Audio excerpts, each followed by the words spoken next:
ছাত্ররা দল তৈরি করতে যাচ্ছেন। ছাত্ররা বলতে যেসব ছাত্র শেখ হাসিনা বিরোধী আন্দোলনে জুলাই আগস্টে যে গণঅভ্যুত্থান তার সামনের সারিতে ছিলেন তাদের কথা বলছি। তাদের দুটো সংগঠন বৈষম্য বিরোধী ছাত্র আন্দোলন এবং জাতীয় নাগরিক কমিটি তৈরি হয়েছে। এর মধ্যে যারা ছাত্র তারা বৈষম্য বিরোধী ছাত্র আন্দোলনে আছেন এবং যারা সিনিয়র যারা ইয়াং প্রফেশনালস তারা আছেন জাতীয় নাগরিক কমিটিতে। তারা একটা দল তৈরি করতে যাচ্ছেন এবং এই দল তৈরি করা নিয়ে অনিবার্যভাবে কিংস পার্টি আলোচনা কথাটা চলে এসছে।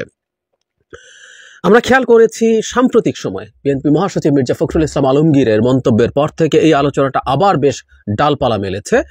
ছাত্ররা যে দল তৈরি করছে সেটার ইম্প্যাক্ট কি হবে, সেটা নিয়ে কেন কিছুটা হলেও অস্বস্তি দেখা যাচ্ছে বিএনপির মধ্যে। আমি গতকালও বিবিসি বাংলার একটা নিউজে দেখলাম যে একই রকম মানে হেডলাইন দিয়ে ভেতরে বিভিন্ন ধরনের বক্তব্য আছে, মন্তব্য আছে যে কেন তাদের এটা অস্বস্তি আছে। একটা অস্বস্তির বিষয় চোখে পড়ছে, লক্ষ্য করা যাচ্ছে। আমি আজকে ওই অস্বস্তি থাকা উচিত কি অনুচিত, ছাত্রদের দলটা কেমন করবে সেটাই যাচ্ছি না। এখানে একটা কথা একটু বলে রাখা ভালো, ওই দুটো সংগঠন যেগুলোর কথা বললাম সেগুলো মিলে দল হয়ে যাচ্ছে না। তাদের কাছ থেকে যেমনটা শুনলাম, এই দুই সংগঠন থেকে যারা আগ্রহী তারা গিয়ে দল তৈরি করবেন। দল তৈরির কাজ তারাই করছেন আপাতত। যারা আগ্রহী তারা দল তৈরি করবেন, নতুন নামে দল হবে। এই দুটো সংগঠন সামাজিক সংগঠন হিসেবে বা পলিটিক্যাল সংগঠন, এভাবে বলবো, পলিটিক্যাল দল না হলেও প্রেশার গ্রুপ হিসেবে সমাজে থেকে যাবে। এই হচ্ছে তাদের বক্তব্য। এখন যে আলোচনাটা মূল আসছে সেটা হচ্ছে কিংস পার্টি হচ্ছে কিনা, এবং এখানে একটা নতুন ডাইমেনশন যোগ করেছেন কিছু কিছু জাতীয় নাগরিক কমিটি এবং বৈষম্য বিরোধী ছাত্র আন্দোলনের সদস্য যারা বিভিন্ন টক শোতে এই আলাপ করছেন বলে আমি বিভিন্ন সময় দেখেছি। সেটা হলো বিএনপিও তো একটা কিংস পার্টি, বিএনপিও তো ক্ষমতায় থেকে তৈরি হয়েছে, তাহলে সমস্যা কি? এই আলাপটা নিয়ে আসলে আজকে আলাপ করতে চাই এবং আমি মনে করি এটা একটা প্রবলেম্যাটিক আলাপ এবং ভুল আর্গুমেন্ট। তাদেরকে যারা এই আর্গুমেন্টটা শিখিয়ে দিয়েছেন বা তারা যদি আবিষ্কার করে থাকেন এর মধ্যে মেজর ভুল আছে, যুক্তিতে খুব বড় সমস্যা আছে। তার প্রথমে আমরা একটু আলোচনা করতে চাই বিএনপি কি কিংস পার্টি।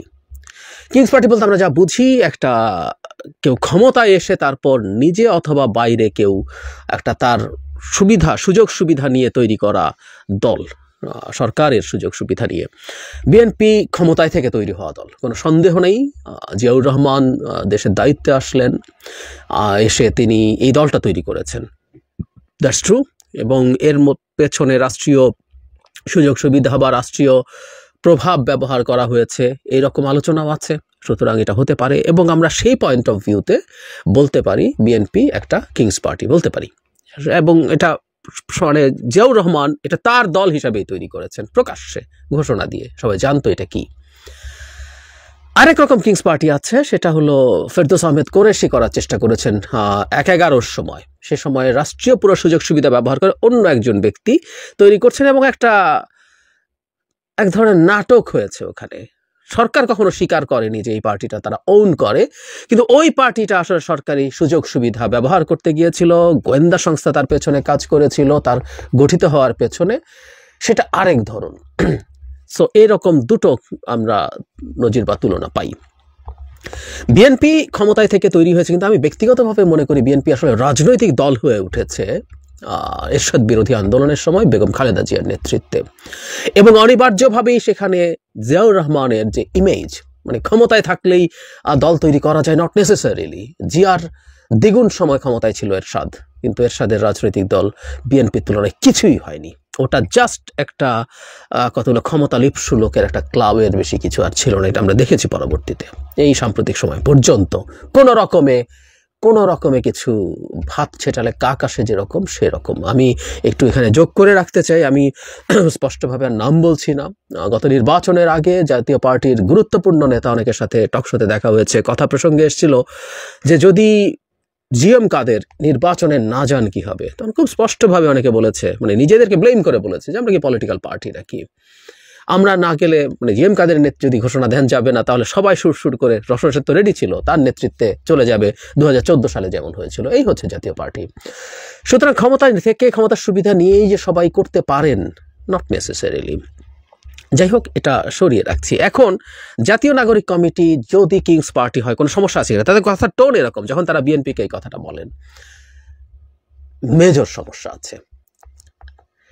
ফেরদৌস আহমেদ কোরেশির যে কিংস পার্টি হচ্ছিল 11-11 সময়, এর মধ্যে একটা মুনাফিকি আছে।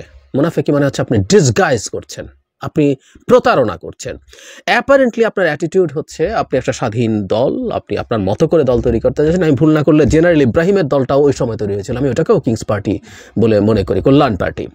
তো এর মধ্যে মুনাফিকি আছে যে আপনি ঘোষণা করছেন না, সরকার বলছেন এটা আমার দল, কিন্তু সরকার ভেতরে ভেতরে তার সাথে কাজ করছে। এতে যেটা হয়, পলিটিক্যাল স্ফিয়ারে থাকা মানুষজনের জন্য এর মধ্যে স্পষ্টতা থাকে না।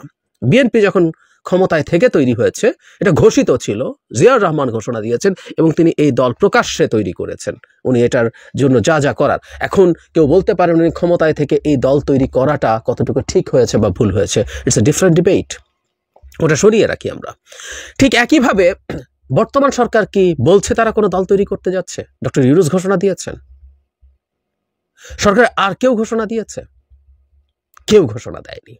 যদি তা হয়ে থাকে তাহলে এই যে দল তৈরি হচ্ছে স্টুডেন্টদের, তার সাথে স্টুডেন্টদের এই দল যে তৈরি হতে যাচ্ছে তার পেছনে সরকারের কোনো না কোনো রকমভাবে ইনভলভমেন্ট আছে এবং এটা কিংস পার্টি, তাহলে এটা আসলে ফেরদৌস আহমেদ কুরেশির মতো কিংস পার্টি হচ্ছে। এখানে মুনাফিকি আছে, প্রতারণা আছে।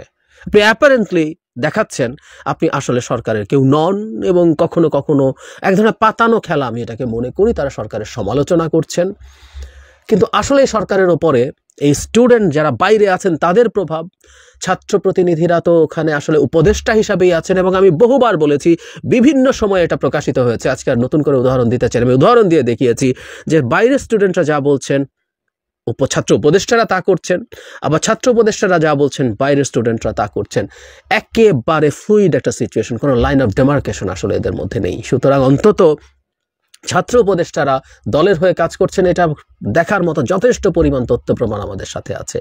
একই সাথে স্টুডেন্ট সমন্বয়করা যখন বিভিন্ন জায়গায় যাচ্ছেন তখন রাষ্ট্রীয় প্রোটোকল, কখনো কখনো নানান সুযোগ সুবিধা তারা পাচ্ছেন এবং তাদেরকে অনেক বেশি, তাদের কোনো পদে তারা নেই, রাষ্ট্রীয় কোনো পদে নেই, কিন্তু তাদের নানা রকম প্রভাবের কথা শোনা যায়। সুতরাং দল তৈরির ক্ষেত্রে এটা ইনফ্লুয়েন্স তৈরি করছে বলে আলোচনা আছে।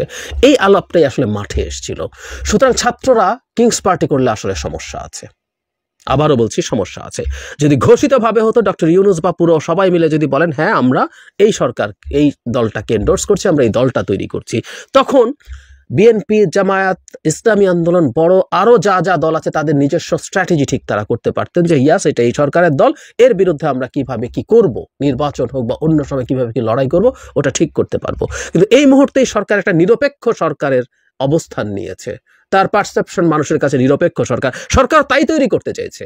আমাদের নিশ্চয়ই মনে আছে প্রধান উপদেষ্টা একটা সাক্ষাৎকারে ডেইলি স্টারের মাহফুজা নামকে আমি দেখিয়েছি, উনি বলেছেন আমরা ফ্যাসিলিটেটর। আলোচনা যখন আমাদের নিজস্ব কোনো স্টেক নাই, আমি আগেও বলেছি, আমি বহুবার বলেছি, আমি মনে করি সরকারেরও একটা স্টেক আছে। যাই হোক, ওনারা স্টেক নেই, ওনারা ফ্যাসিলিটেট করবেন, সবার সাথে বসবেন, কথা বলবেন, সবার মতামতের ভিত্তিতে কিছু সংস্কার করে নির্বাচন দিয়ে চলে যাবেন। তাহলে এই সরকারটা তত্ত্বাবধায়ক সরকার না, কিন্তু এই সরকারটা আসলে নিজের কোনো স্টেকও রাখছে না, মানে স্টুডেন্টদের সাথে কথা বলছি, এমনি কোনো স্টেক রাখছে না। ফলে এই সরকারটা একটা নিউট্রাল সরকার হিসেবে তার ইমেজ তৈরি করেছেন স্বয়ং প্রধান উপদেষ্টা এবং অন্যান্য উপদেষ্টা তো বটেই। তাহলে এই সরকার কোনো রাজনৈতিক দলের সাথে আছে, এই জিনিসটা তো আসলে হতে পারে না। সেই কারণে এটা বিএনপি ক্ষমতায় থেকে তৈরি হওয়া বা ইভেন জাতীয় পার্টি ক্ষমতায় থেকে তৈরি হওয়ার সাথে কোনোভাবেই তুলনীয় নয়।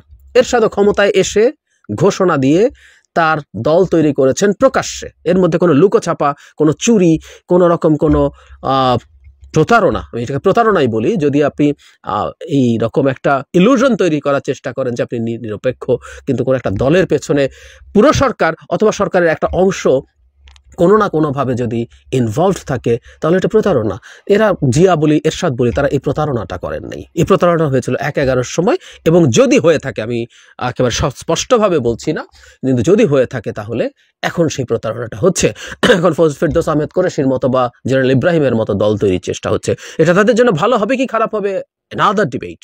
আমি অলরেডি একাধিক জায়গায় বলেছি, এই যে সরকারের সাথে তাদের যোগাযোগ দেখা যাচ্ছে, একটা সরকার যেটা খুব ভালো পারফর্ম করছে না বা এই ধরনের একটা ইমেজ, এবং সরকার স্বীকারও করছে না। ডক্টর ইউনূস নিজে যদি স্বীকার করতেন তাও একটা কথা ছিল, এই দেশে ডক্টর ইউনূসের প্রতি যথেষ্ট মানুষের শ্রদ্ধা আছে এবং বিশেষ করে এই বিপদের সময় তিনি যে অবস্থা নিয়েছেন, তো তিনি তো সেটা বলেননি। প্লাস সরকার এখন যেভাবে পারফর্ম করছে, এটা ট্যাগ তাদের গায়ে যাওয়া ভালো হচ্ছে না আমি মনে করি, বা এই যে ক্ষমতাকে লুকিয়ে ব্যবহার করে কিংস পার্টি হয়ে হয়ে ওঠা, সবই নেগেটিভ বলে মনে হয়, হোয়াট এভার। কিন্তু তারা যদি তাদের কিংস পার্টি হয়ে ওঠার যুক্তি হিসাবে বিএনপিকে সামনে আনেন যে বিএনপিও কিংস পার্টি ছিল, বিএনপিও ক্ষমতায় থেকে তৈরি হয়েছে, এই যুক্তির মধ্যে সিরিয়াস ফ্ল আছে।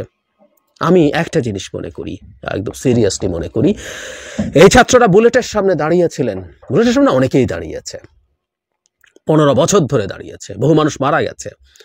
শেষ মুহূর্তে যে ইন্টেন্সিভ মুভমেন্ট, সে সময় তারা দাঁড়িয়েছেন, জীবনের ঝুঁকি নিয়েছেন। শেখ হাসিনা পতনের সাথে অভাবনীয় অসাধারণ রোল তাদের আছে। জনগণ দেখতে চায় তারা স্পষ্ট, পরিষ্কার, স্বচ্ছ রাজনীতি করেন। বাংলাদেশে অন্যান্য অপরাপর যে দলগুলো আছে, এই দলগুলো ট্র্যাডিশনাল রাজনীতির ক্ষেত্রে এই অভিযোগ মানুষের সামনে ছিল যে তারা স্বচ্ছ নন, পরিচ্ছন্ন নন। এই ছাত্ররাও যদি একই ধারার রাজনীতি করতে যান, তাদের নতুন করে দাঁড়ানো কঠিন হবে। তাদের এটা মনে রাখা দরকার। সুতরাং সবকিছু স্বচ্ছ এবং পরিচ্ছন্নভাবে করাই আমরা তাদের কাছ থেকে এক্সপেক্ট করি।